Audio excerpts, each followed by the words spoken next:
Okay, let's talk about carbonyl chemistry then. Last time we left off talking about this particular carbonyl substitution reaction.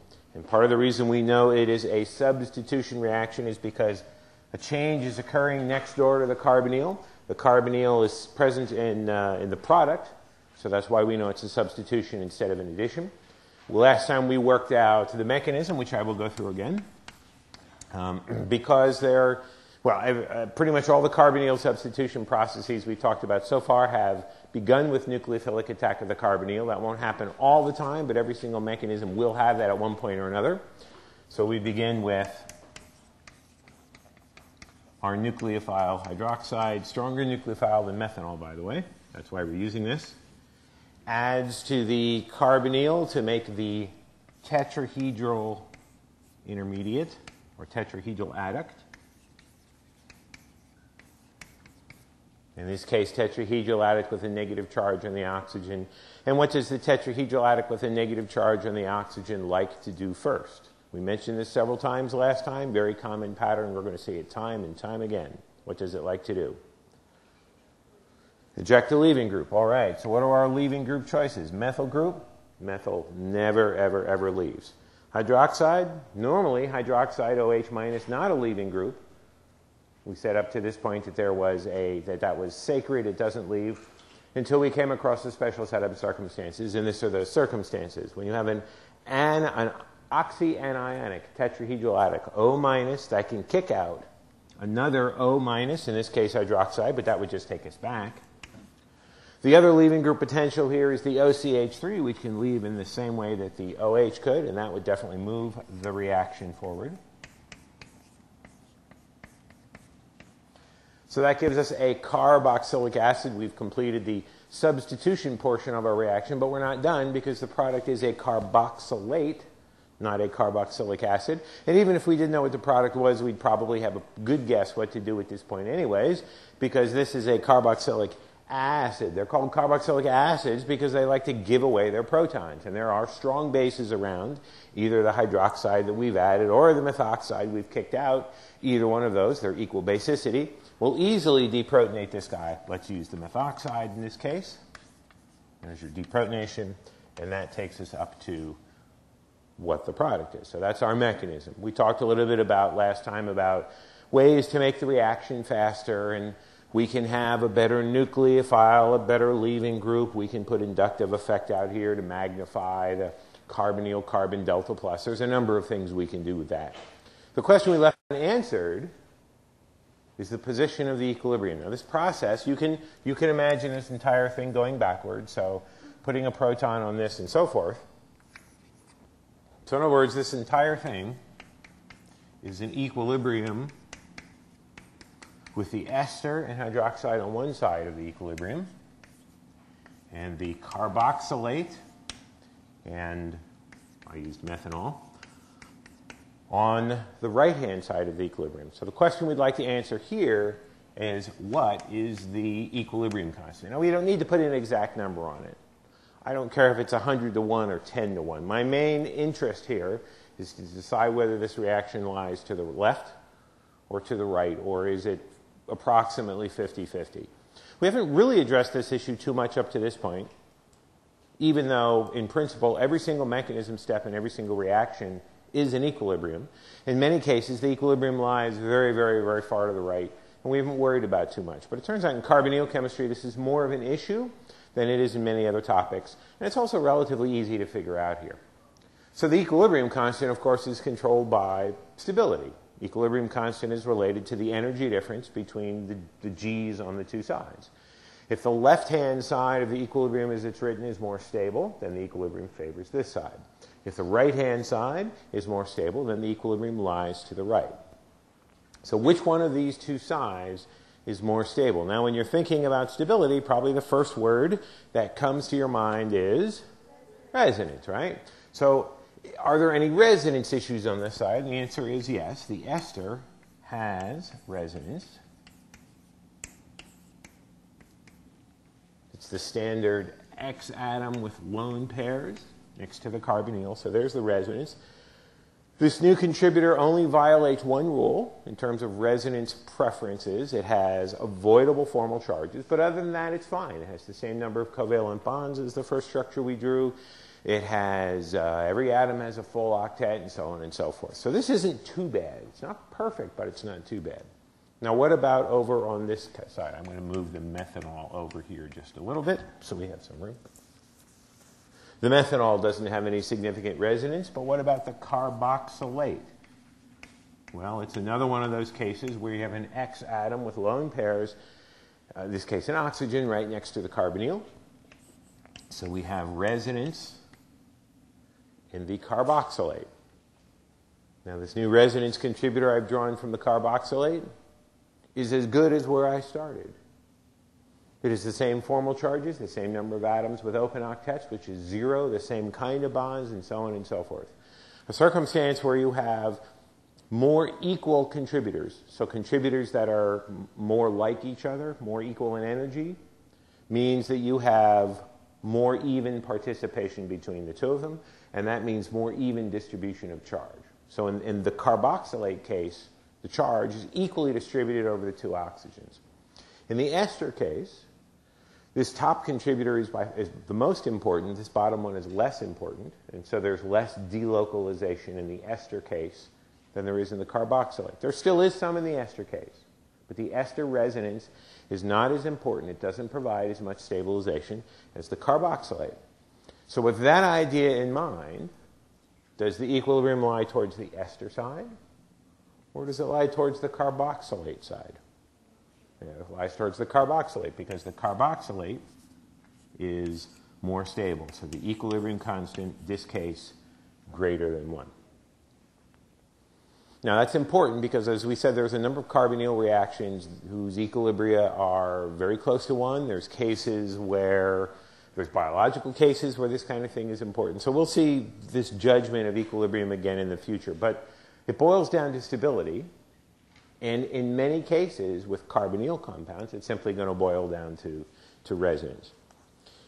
Now, what I would like to do at this point is shift gears some. We're still going to talk about carbonyl chemistry, certainly, but we're going to get away from talking about fundamentals and theory to talking about specific reactions. So now we're officially moving into our carbonyl survey portion.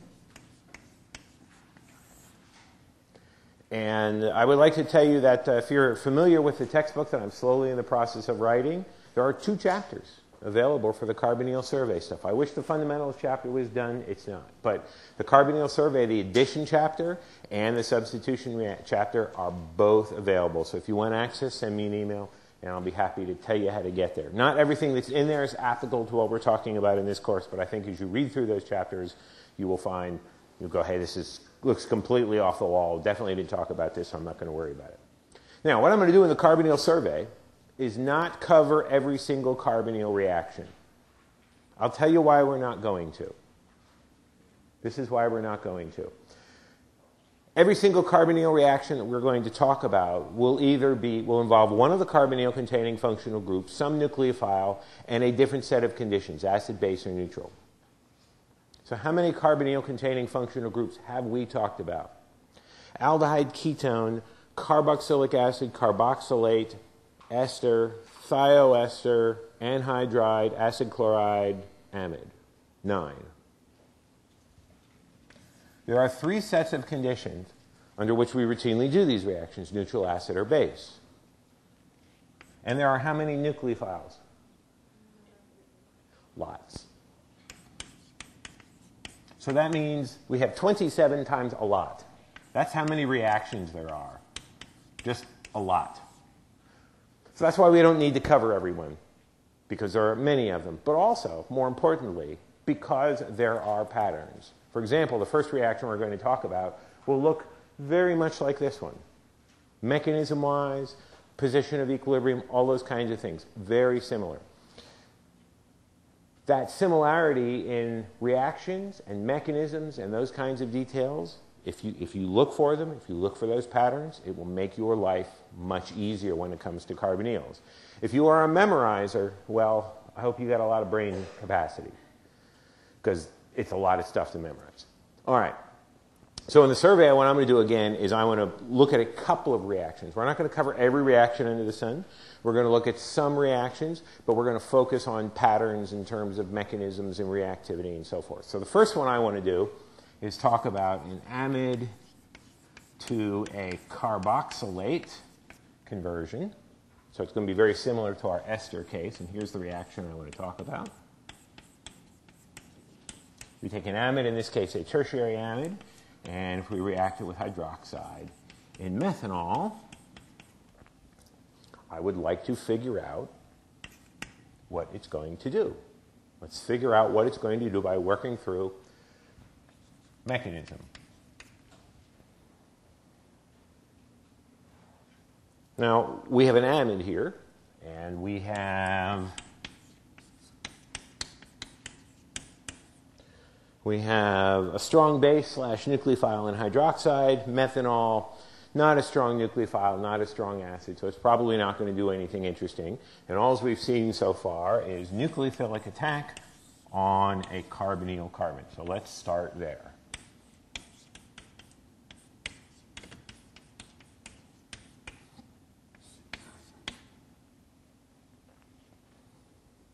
Now, this is a little bit harder than the ester case because an amide has more resonance to overcome, more significant resonance stabilization than the ester case we talked about over there. That slows it down. That doesn't prevent it from happening necessarily. Now we're at a tetrahedral adduct with a negative charge on the oxygen, so we try to eject a leaving group. What are our leaving group choices here? Methyl group? CH3 never ever leaves. Hydroxide? I could leave, but it would go backwards. What about the NCH3 2? In other words, this.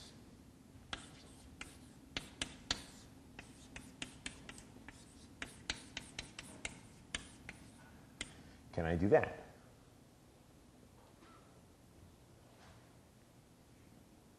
How does that compare with this case? In this case, the leaving group is an oxygen with a negative charge because we had another oxygen with a negative charge to push it out with. What about this case? The only difference really is a nitrogen with a negative charge instead of an oxygen with a negative charge. See the parallel?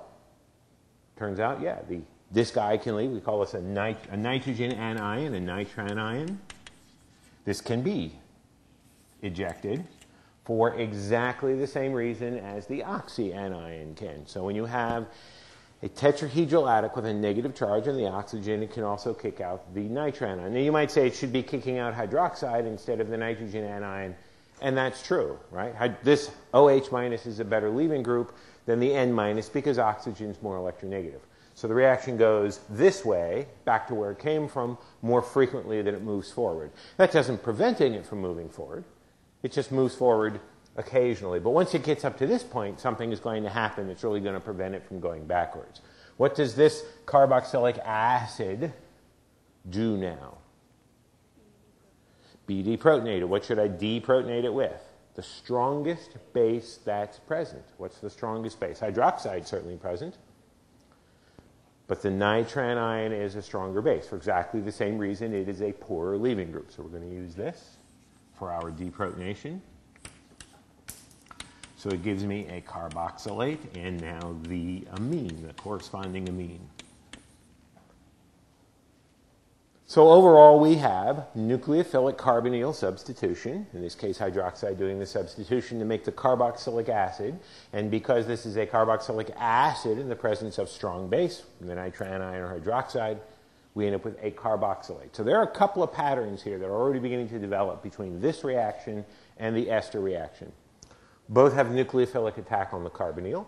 Both have a tetrahedral adduct where a leaving group is ejected. In both cases, because there is a carboxylic acid, a strong base turns around and deprotonates that to give the carboxylate.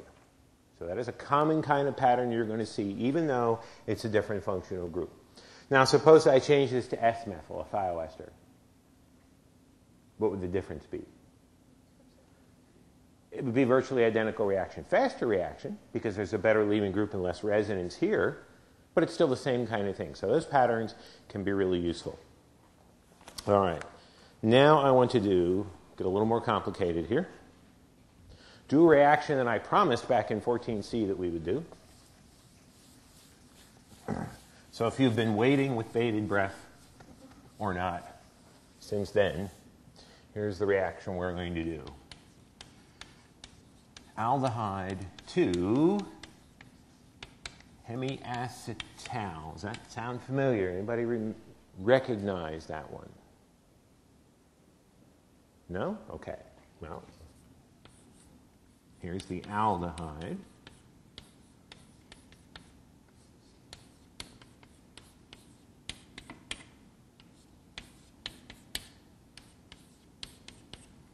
And that is in equilibrium with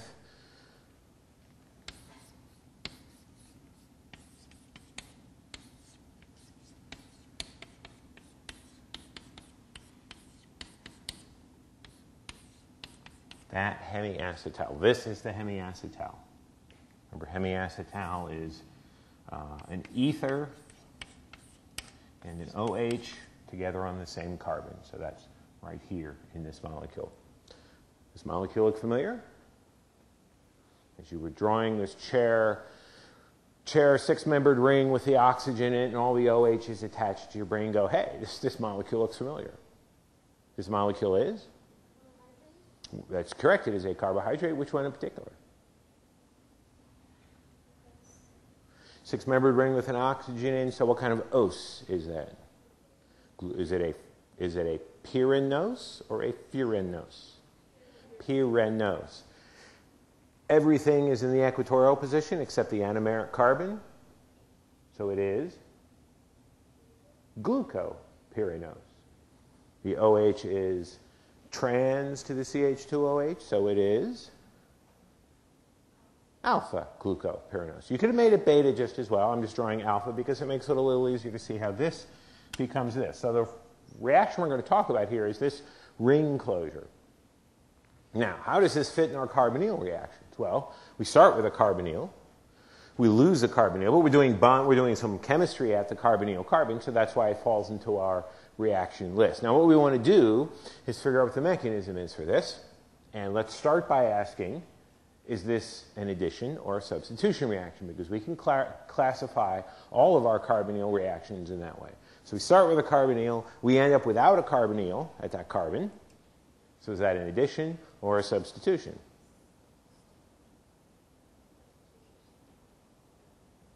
Don't remember, right? So substitution is when you start with a carbonyl with something attached, a leaving group, and you replace it and you end up with a carbonyl. So this ester case, start with a carbonyl, end up with a carbonyl, that's a substitution. The amide case, start with a carbonyl, end up with a carbonyl, that's a substitution. So in the glucose case, we start with a carbonyl, we don't have a carbonyl, so addition. All right. Well, that's important to figure that out. It may sound a little trivial, but it's important to figure that out because there are two fundamental carbonyl mechanisms. And once you identify which one it is, it makes your life a little bit easier. All right, now let's draw out the mechanism for this. And first of all, we're going to put a little water in here.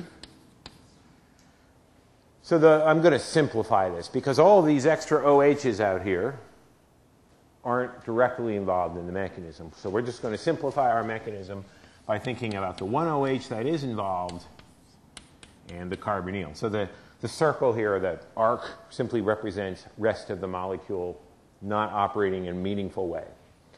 All right, so how does a substitution mechanism generally begin? We've done a couple of carbonyl mechanisms up to this point. So far, how have they all begun?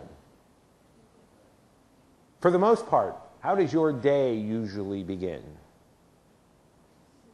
You wake up.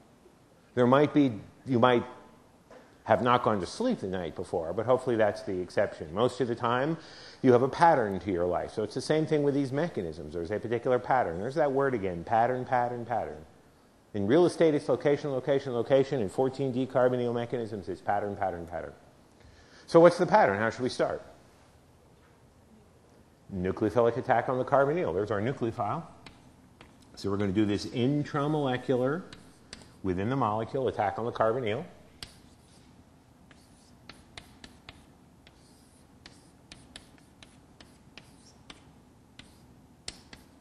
That's our product of that step.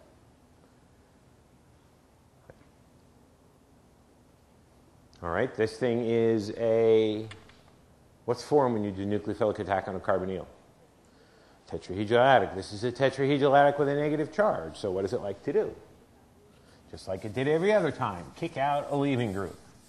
We've already done that twice today, and we're going to do it more times. You're going to say that in your sleep. Right? If you put a tape recorder next to your bed and listen to it in the morning, you'll probably hear yourself saying, tetrahedral intermediate, kick out a leaving group. All right, what leaving group should I kick out? Let's see what my choices are. If I do this, I can kick out the rest of the chain, which is a bunch of carbons. Those don't leave. I could kick out the O+. That's a pretty good leaving group. That just takes me back to where I came from, which leaves me H- to leave. Can H- leave? Hint, this is not the Chi-Chi-Bobbin reaction. H- can only leave in the Chi-Chi-Bobbin reaction, and this is not the Chi-Chi-Bobbin reaction. If you're good, later on in this course, we'll talk about the Chi-Chi-Bobbin reaction. But this is not the Chi-Chi-Bobbin reaction. So here's the problem. If this kicks out a leaving group, it goes back to where it came from. Does that mean nothing can happen? No, it just means that eject a leaving group is not a productive pathway. And the tetrahedral intermediate can do other things. What other things, then, does it like to do if kick out a leaving group isn't effective? Right, accept a proton. Very good. You're learning your patterns, are you not? Right? Or you were just guessing? In this case, you know, it's like the same thing. All right, accept a proton. Where should I accept a proton from?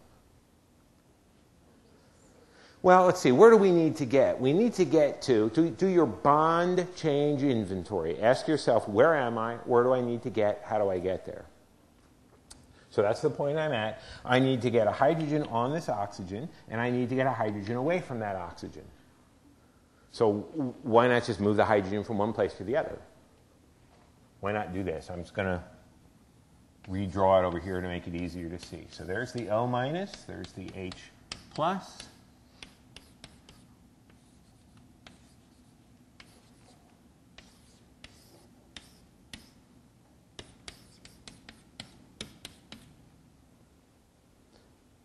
And that gets you to the product.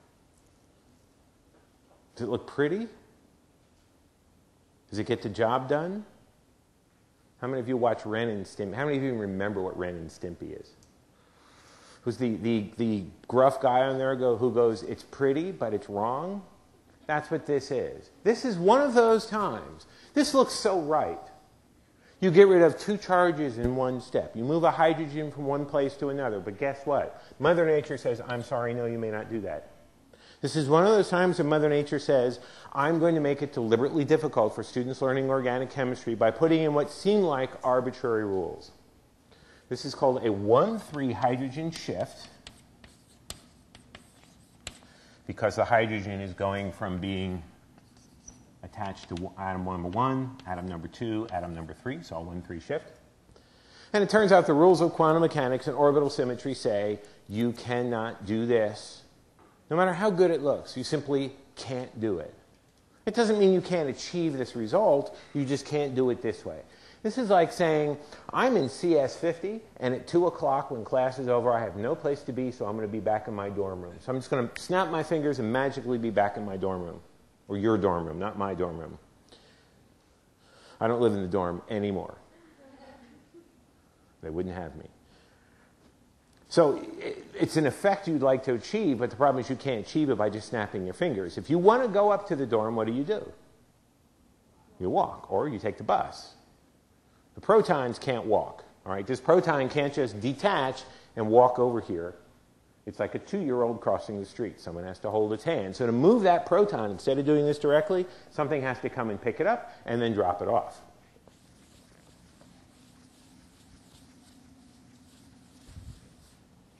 So let's try something different now. We're back at this point in the mechanism. So we have our O-, we have our H+, we have the H there. I need to do two things. I need to put the proton on the O-, and I need to pick the proton away from the H+. Now, it turns out it doesn't really matter which one you do first. as long as you don't have two of the same charge close to each other. So avoid having two positives or two negatives close to each other. But whether I write the mechanism where I put the proton on the O- and then take the proton away from the H plus or the OH plus, or whether I take away the OH plus proton and then deposit a proton on the O-, does not matter. So which one should we do? Who wants to be in control here and tell me which one to do? Take it away first? All right. What should I take it away with? The name of the thing in a reaction which takes away protons is called a base. Use the strongest base that's present. What would that be? Well, I can't do this intramolecular thing, so probably water. I suppose I could have one molecule of this deprotonated. No, you could do that as well. So there's our deprotonation with the water.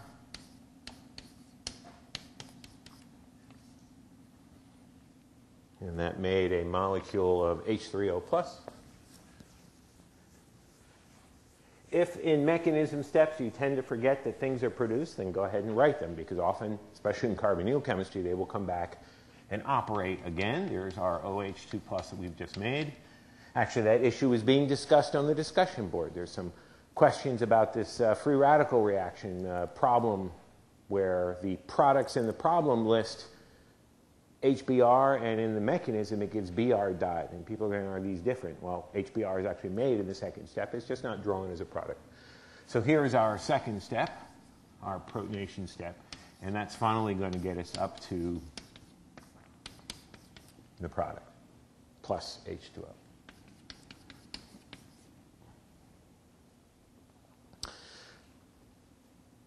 You can draw the mechanism the other way, as I said. I encourage you to do that. And you can also draw it out with all the extra stuff attached to it. It won't change the mechanism at all. A couple of things I'd like to point out about this. Number one, water is generated in the last step, and we use it here for the proton transfer. So the water is kind of cycling through. The water is a catalyst. This is water catalyst. You can also do it with acids and bases as well. Matter of fact, I encourage you to try that mechanism. Write the same thing, except use H3O+. Have that present, or use hydroxide, HO-. The other thing I'd like to point out is this water molecule picks up this proton, and then it drops it off over here. The water serves as the proton transfer entity. We will frequently call this the bus. That's the bus. The water's job is to shuffle the proton around. It picks it up, takes it somewhere, and drops it off. Using a small molecule like water or methanol or something like that to shuttle a proton around, or bus the proton around, whichever term you'd like to use, is fairly common in carbonyl mechanisms, a lot of times to avoid this 1,3 hydrogen shift issue. All right, so that is how that happens. Now let's do another one.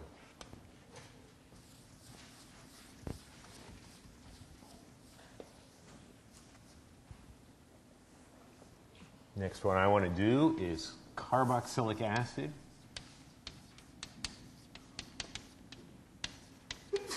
Bless you. Going to ester.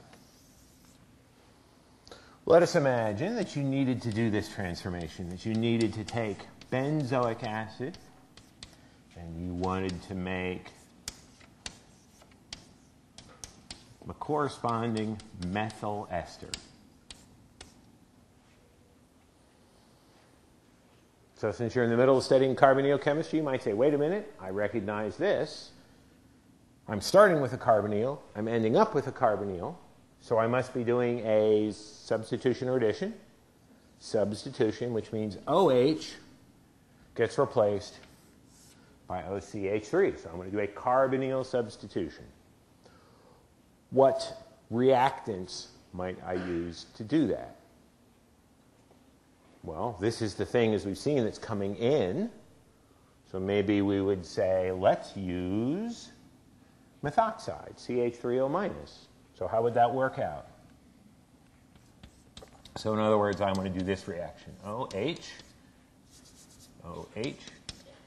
and I'm going to use OCH3-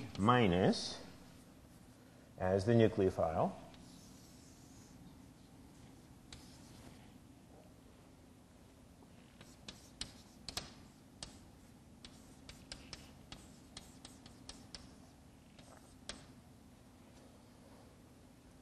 How does that look? Nucleophilic attack on the carbonyl, good nucleophile. This carbonyl functional group doesn't have so much resonance that the nucleophilic attack is prevented. It gives us a tetrahedral intermediate with a negative charge on the oxygen. What do you think? What's the name of the character in Ren and Stimpy I was referring to before? You Ren and Stimpy fans? You don't know? He's the army sergeant or something. He says it's pretty, but it's wrong. What's wrong with this? What's the name of this functional group? Carboxylic acid.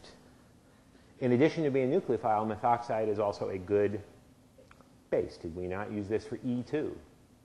So we have a competition here between nucleophilic attack and, I'll use fat arrows, between nucleophilic attack and proton transfer. We have a rule about this, which generally occurs faster, acid-base reactions, the fat arrows, or nucleophile-electrophile reactions. Acid-base reactions. Remember, proton transfers are generally not rate determining. So what happens here is because methoxide is a good nucleophile and a good base, it actually does basicity first. It generally turns out when you have things which are good nucleophiles and good bases, they often do acid-base chemistry first. So while this looks fine, this is not what happens. We don't get a tetrahedral intermediate. We just get the carboxylate. And then that's definitely not going to be subject to nucleophilic attack. The carboxylate's very resistant to nucleophilic attack. Only one nucleophile we will talk about is sufficiently nucleophilic to add to this guy, and it will actually be the very last nucleophile we talk about when we talk about carbonyls. So this route doesn't work. All right, let's try something else. If the issue here is that this proton is too acidic to react with this guy because that's too basic, then let's make the nucleophile into a weaker base. I still want to put the OCH3 there, so let's try this. OH and methanol. Methanol is a lousy base, so it's not going to deprotonate this carboxylic acid to any great extent. So it can do, there's our nucleophilic attack now.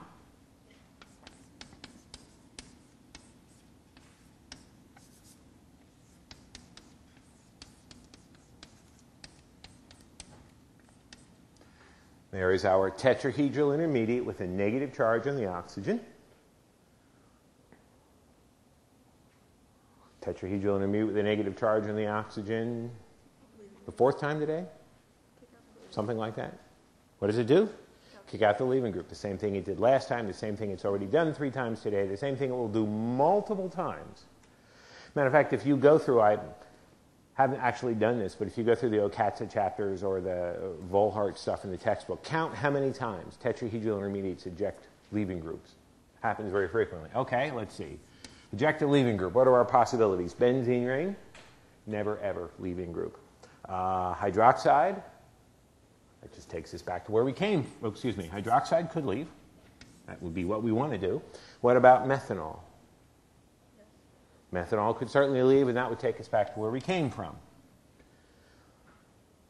Now here's a case where to move it forward, you'd have to kick out, the phenyl doesn't even leave, you have to kick out the poorer leaving group in the presence of the better leaving group.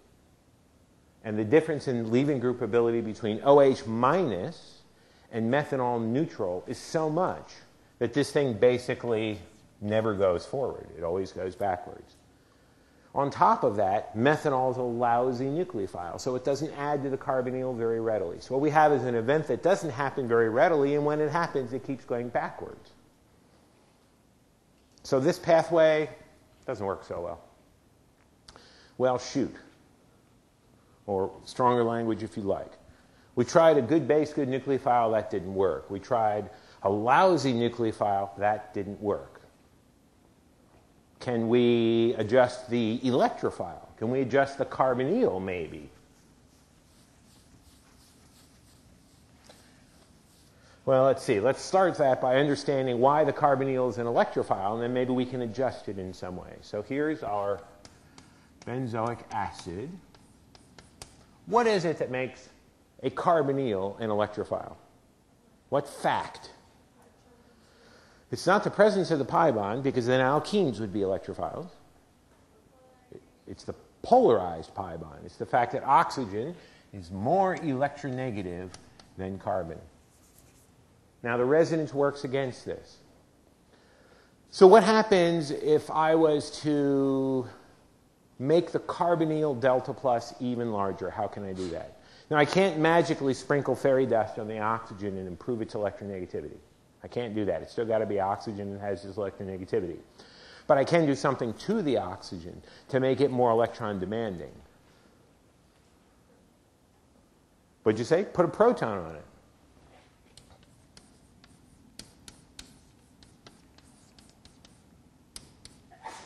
Why is this oxygen with a proton on it now more electron demanding than the one that isn't a proton, isn't protonated? It's got the formal positive charge. It is in electron debt, so to speak. So it's sucking more electron density from the neighboring atoms. So the carbonyl carbon has now a larger delta plus. In principle, that should be a stronger electrophile. All right, then. So how do we modify the reaction? Go back to our benzoic acid and methanol. How am I going to modify this reaction to achieve this idea? Well, you need to put a proton on, right? What's the name of the thing in a reaction that puts a proton on? An acid. What kind of acids do I need to protonate carbonyls? I need acids. Not acids. I need acids. Strong acids. What kinds of strong acids? It turns out the one in particular that's used here most frequently is something like H2SO4. Now, our question is, will that make the ester? Let's try this guy. All right, so first, we start with our carboxylic acid. And we have sulfuric acid and methanol and carboxylic acid. Now, what reaction is going to, how's the mechanism going to start? Let's start with methanol. Methanol is not going to react with the carboxylic acid. We talked about that over here. Not so great electrophile, lousy nucleophile. So what about the H2SO4 then? Can that react with the carboxylic acid? Can that react with the methanol? Can protonate either one of those. It turns out we're going to protonate the methanol first. I'll explain in a second why we're going to do that.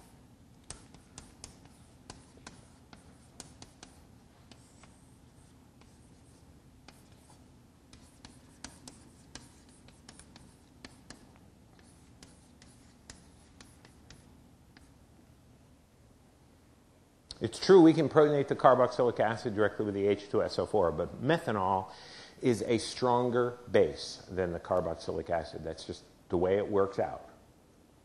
It's a little hard to rationalize at our simple level, but as it turns out, methanol is a stronger base. The proton spends more of its time attached to the stronger base. So we're going to start by protonating methanol, and then the protonated methanol will turn around and protonate the carboxylic acid.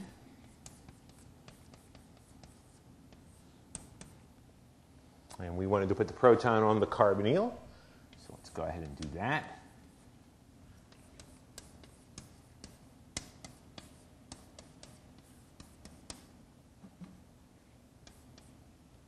And that generates our methanol back. So what is the methanol doing in this, so far in this mechanism? Yeah, it's the proton bus.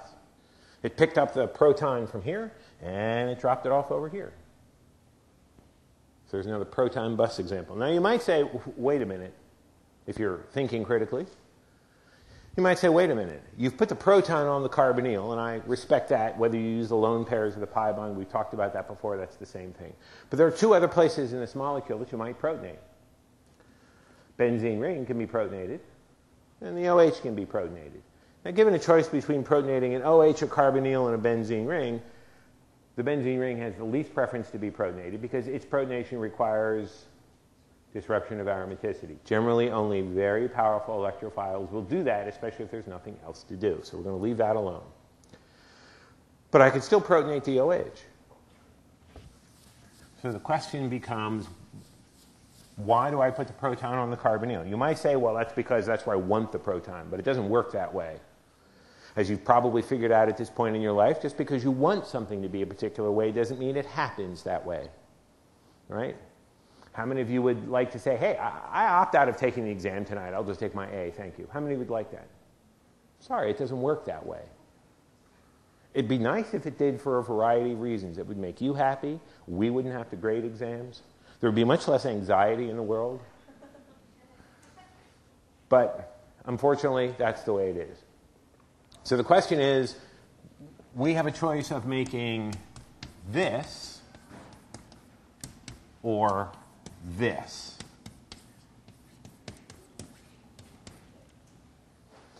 When you have a choice in a mechanism step between two separate pathways, protonate the carbonyl oxygen or protonate the OH oxygen, which one do you pick? Why do you pick the carbonyl? A set of curved arrows can follow either mechanism pathway A or mechanism pathway B. I have picked mechanism pathway A because A leads to that more stable intermediate. So in other words, which of these two is more stable, putting the proton on the carbonyl oxygen or putting it down here? Well, what do you think is the first place to start? Yeah, look at resonance. Isn't that the answer to every question in the universe, right? When I said, do you want to take the exam tonight? You should have said, ooh, resonance. So let's look at resonance. Let's see, we have some lone pairs here. So we have lone pairs next to pi bond. That's good resonance.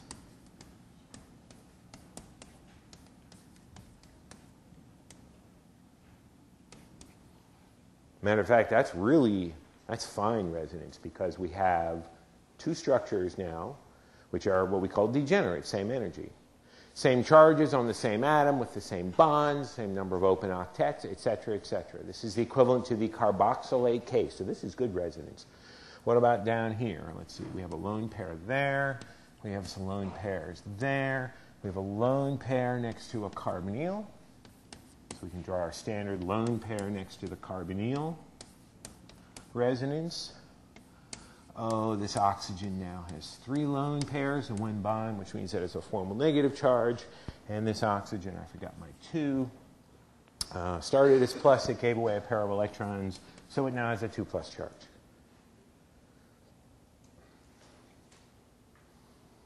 What about the second resonance? You're shaking your head no. Unlike religion or politics, you can't have an opinion in here without a fact. So what's your fact? It's okay to say, I guessed. Yeah, 2+. When's the last time you saw a 2+ charge on oxygen? If this was magnesium, it would be okay. But on oxygen, This has, for all intents and purposes, no resonance delocalization of that charge. This is awful. This is great. This is awful. So the proton goes where we want it to go, conveniently enough, because it gives us the more stable intermediate. This protonated, this oxonium ion. All right, well, I see that we are out of time here today, so here's your job, should you choose to do it. Finish the mechanism. This will make the ester. You can move forward from here. That's where I want you to work that out. And that's where we will pick up after the exam on Wednesday.